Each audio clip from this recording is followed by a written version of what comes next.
L'homme s'était simplement reposé un instant contre la vitre du train, mais en se réveillant, il fut horrifié de constater que le train tremblait violemment. Jack se sentit immédiatement inquiet, mais à ce moment-là, le train avait déjà quitté les rails, provoquant un grave accident.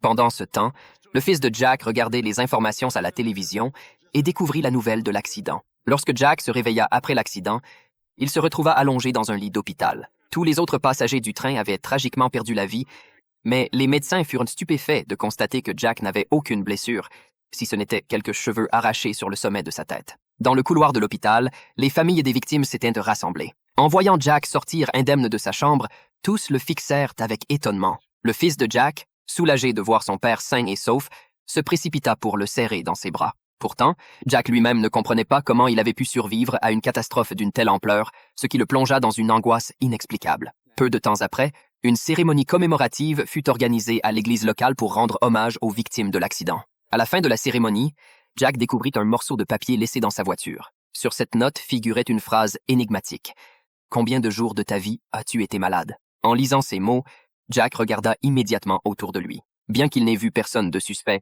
cette question éveilla sa curiosité. Il se demanda combien de fois il était réellement tombé malade, mais il n'arrivait pas à se souvenir de sa dernière maladie. De retour à son entreprise de sécurité, Jack continua d'y réfléchir. N'ayant pas d'autre choix, il se rendit au service des ressources humaines pour consulter son dossier médical et vérifier ses jours d'arrêt maladie. Cependant, le responsable du département mal comprit sa demande, pensant que Jack essayait de négocier une augmentation en faisant valoir qu'il n'avait jamais pris de congé maladie.